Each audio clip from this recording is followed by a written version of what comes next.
Tugasku menemanimu.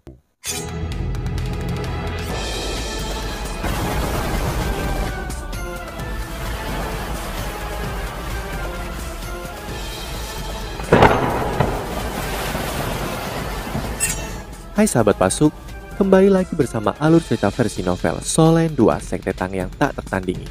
Jangan lupa like, subscribe, dan nyalakan tanda lonceng. Mari kita lanjutkan. Mari kita laporkan situasinya kepada Dewi Perang terlebih dahulu.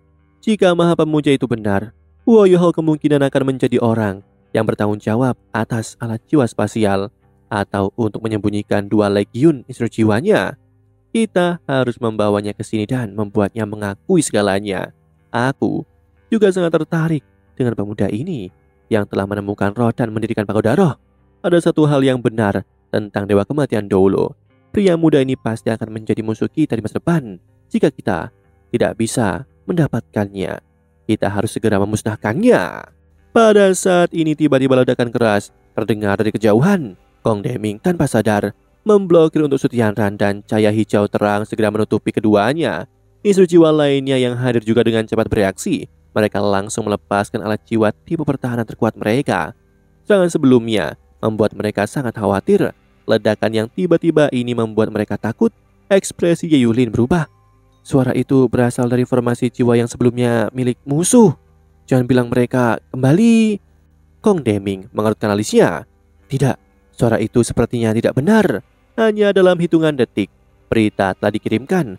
Formasi jiwa di mana banyak alat jiwa ditinggalkan mengalami ledakan berantai. Semua alat jiwa yang tersisa hancur total selain itu. Diketahui juga bahwa alat-alat jiwa itu semua berasal dari Kekaisaran Ryu. Sutianran hampir memuntahkan darah lagi. Dia segera membubarkan pertemuan ini. Dia ingin menulis surat kepada Permaisuri Dewi Perang secara pribadi. Pada saat yang sama, darurat militer diberlakukan. Ada pemeriksaan ketat untuk menyerang semua kemungkinan musuh. Ketika kota bercahaya dalam keadaan siaga tinggi, suasana di Demi Planet Spektralnya sangat menyenangkan. 300 meriam silang ilahi Zuge semuanya berhasil dikembalikan. Meskipun mereka menembakkan lebih dari separuh sisa peluru meriam jiwanya dan menyebabkan sedikit kerusakan pada Kekaisaran Ryu, mereka masih berhasil mencapai tujuan strategis mereka. Menipiskan sumber daya material tidak seberapa dibandingkan dengan keberhasilan rencana. Setelah bermeditasi sepanjang hari, Huo Yuhao akhirnya pulih ke kondisi puncaknya. Tanpa menebak, dia tahu bahwa atmosfer di sekitarnya bercahaya. Dia juga tidak buru-buru keluar.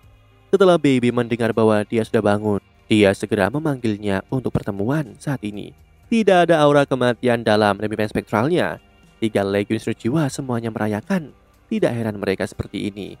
Meskipun mereka telah menembak banyak peluru meriam jiwa, kali ini mereka bertarung dengan kota bercahaya. Itu adalah inti dari rumah musuh mereka. Mereka telah berhasil melarikan diri sama sekali tanpa terluka dalam pertempuran semacam itu. Itu tak terbayangkan. Apakah itu legiun instruksi jiwa artileri berat atau legiun instruksi jiwa sekte Tang? Mereka semua mendapatkan pengalaman tak ternilai selama pertarungan ini. Meskipun itu bukan bentrok langsung, suasananya sangat tegang. Komandan Huo Yuhao telah meninggalkan kesan mendalam pada para instruksi jiwa di 2 legiun. Itu juga sangat bermanfaat bagi perkembangan masa depan mereka. Huo Yuhao mengungkapkan senyum yang menyenangkan di wajahnya saat dia melihat rekan satu timnya yang duduk di sekelilingnya.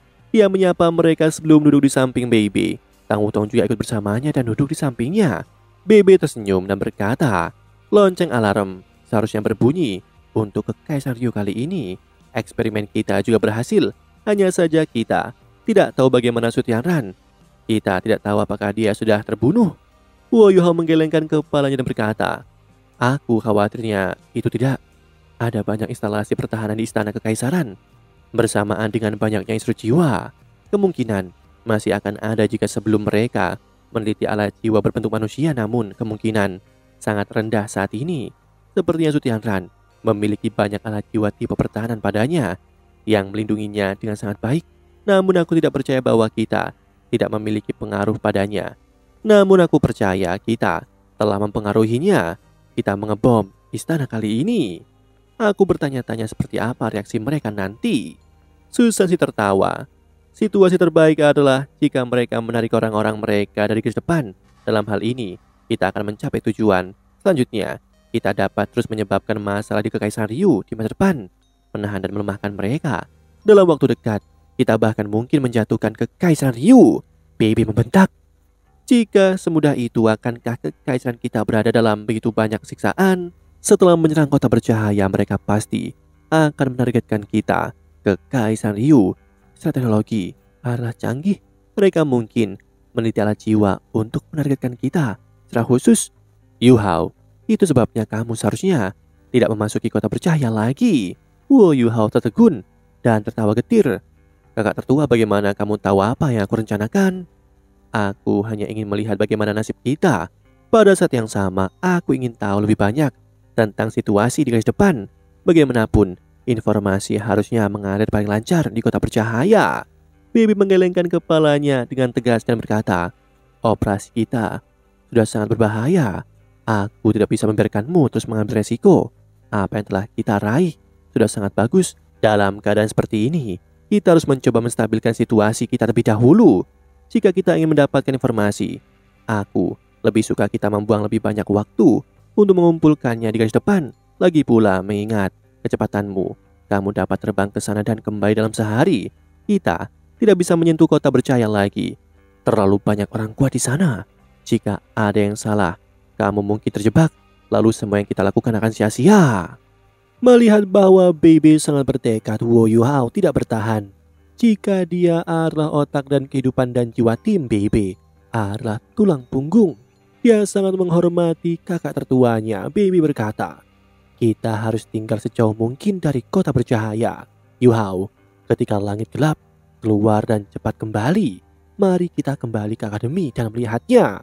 Kita akan membawa berita kembali dan juga melihat situasi di garis depan sebelum kita melanjutkan operasi berikutnya. Baik kakak. Yu Hao tidak keberatan dengan saran Baby. Lebih baik menstabilkannya, namun dia tidak menyebutkan bahwa ada satu hal yang harus dilakukan sebelum kembali. Di antara semua orang, Hecha itu adalah satu-satunya yang sedikit tidak bahagia. Dia berkata, Yu Hao, mari kita menyerang lebih banyak formasi jiwa di Kekaisaran Ryu. Ketika kita kembali, kita juga sangat terkuras kali ini. Susan si tertawa. Chaito, sejak kapan kau menjadi budak uang? Hecha itu membentak. Ini uang, apakah kau tahu berapa banyak peluru meriam jiwa stasioner yang telah kita gunakan saat ini? Kita bahkan meninggalkan formasi jiwa pertahanan. Aku merasakan sakit hati. Tidak mudah untuk membuatnya. Kita tidak memiliki kemampuan produksi Kekaisaran Ryu. Baby berkomentar, Chaito benar. Ketika kita kembali, jangan menyerang kota bercahaya. Kita terutama akan menyerang tempat-tempat di mana ada formasi jiwa dan mencoba yang terbaik untuk menyebabkan kehancuran dari sana. Kita dapat meningkatkan kemampuan kita. Hecha itu sedang berpikir tentang koin jiwa emas dan dia bergumam pada dirinya sendiri. Kalau saja kita bisa merampok Legion Instruktur Jiwa Kekaisaran Ryu, Legion Instruktur Jiwa Sekte Tang dapat berubah menjadi alat jiwa berbentuk manusia juga. Siapa yang tidak akan takut pada mereka? Hahaha, semua orang cemberut padanya. Apakah mereka bahkan mampu menantang Legion Instruktur Jiwa Kekaisaran Ryu sekarang? Hanya Yu Hao yang terlihat sedikit termenung.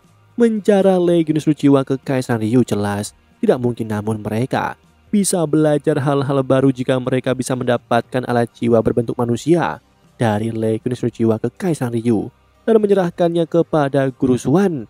Ini akan sangat bermanfaat bagi Shrek dalam pengembangan alat jiwa berbentuk manusia di masa depan. Bagaimanapun hanya Yu Hao dan Nan Qiu yang dilengkapi dengan alat jiwa berbentuk manusia. Meskipun Guru Xuan telah berhasil membuat beberapa, mereka digunakan untuk pertempuran jarak dekat dan tidak bisa ditiru. Jika mereka tidak dapat direplika, mereka tidak dapat diproduksi secara massal. Ini bukan hal yang baik. Yu Hao adalah seorang instruktur jiwa kelas 9 sendiri. Dia juga ingin tahu bagaimana Kekaisaran Ryu berhasil memproduksi alat jiwa berbentuk manusia secara massal. Penting untuk mengetahui bahwa kekuatan Legion Instruktur Jiwa Kekaisaran Ryu akan meningkat pada tingkat lain setelah mereka berhasil memproduksi alat jiwa berbentuk manusia secara massal. Akan lebih sulit untuk berurusan dengan mereka. Semua orang terus beristirahat ketika malam tiba. Yu Hao dan Tang Wutong diam-diam meninggalkan Demi Plan Spektral dan muncul kembali di hutan kecil di mana mereka telah membuka pintu spektral. Angin lembut dan malam itu sangat sunyi, aroma tanaman tetap hidup di udara dan dengung serangga dan kicauan burung bisa terdengar. Wu Yuhao memegang tangan Tang Wutong saat mereka berjalan keluar dari Demiplan Spektral. Mereka menarik nafas dalam-dalam. Angin malam terasa menyegarkan dan mereka segera merasakan tubuh mereka segar kembali. Tidak peduli seberapa aman Demiplan Spektral itu, tidak senyaman benua Doulo. Disinilah tempat mereka yang sebenarnya. Wu Yuhao tidak buru-buru pergi, tetapi bersandar di pohon. Tang Wutong sedikit penasaran saat dia menatapnya. Dia bertanya, "Apa yang kamu lakukan?" Wu Yuhao memberi isyarat dan membawa Tang Wutong lebih dekat. Wu Yuhao menariknya ke sisinya dan membiarkannya bersandar di bahunya. Dia dengan lembut membelainya. Dia juga berbagi dunianya dengan dia menggunakan berbagi deteksi spiritual.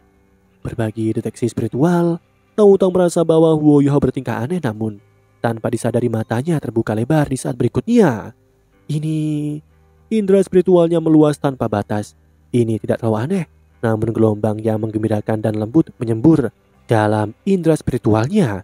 Tampaknya ada roh-roh kecil yang tak hitung jumlahnya yang memberitahunya betapa indahnya dunia ini. Mereka memberitahunya tentang diri mereka sendiri. Kekuatan spiritualnya menyatu ke dalam lautan sukacita itu, sementara indera spiritualnya juga menyebar keluar. Perasaan yang indah, kekuatan spiritual Tang Wutong tidak sekuat kekuatan Wu Yuhao. Inilah sebabnya dia merasakannya lebih dalam saat dia terbenam di dunia ini. Kekuatan spiritualnya sendiri juga ditingkatkan di tengah perasaan ini.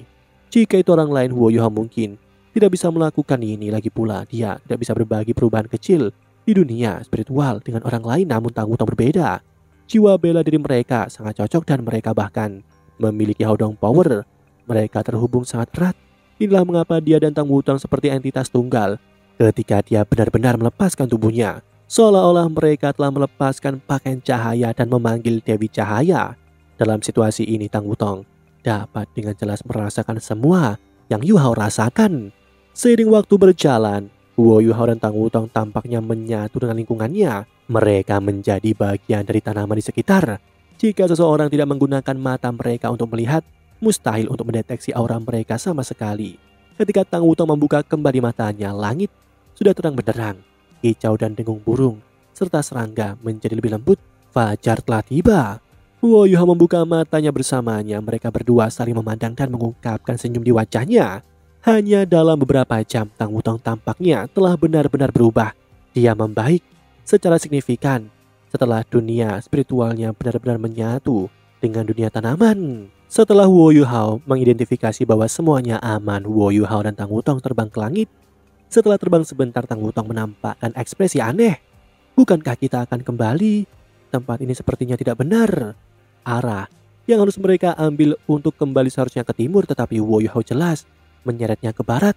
Wu Yuhao tersenyum dan berkata, "Aku ingin memberi kejutan kepada kakak tertua. Itu sebabnya aku tidak menyebutkan ini sebelumnya.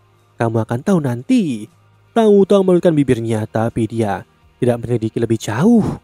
Mereka bergerak ke barat dan pergi mengelilingi kota bercahaya. Meskipun alat jiwa pengintai udara sesekali muncul di tempat mereka lewat, Wu Yuhao akan selalu bisa menemukannya sebelumnya. Kekuatan spiritualnya sangat kuat. Dia sendiri seperti alat jiwa pengintai terkuat di dunia saat ini. Tidak perlu takut baginya untuk khawatir ketahuan. Setelah terbang selama 2 jam, Tang Wutong hanya bisa bertanya, "Yuhao, apa yang akan kita lakukan?" Demikianlah kisah untuk kali ini. Sahabat Pasuk, jangan sedih, jangan bimbang, apalagi galau. Karena aku kan selalu menemanimu.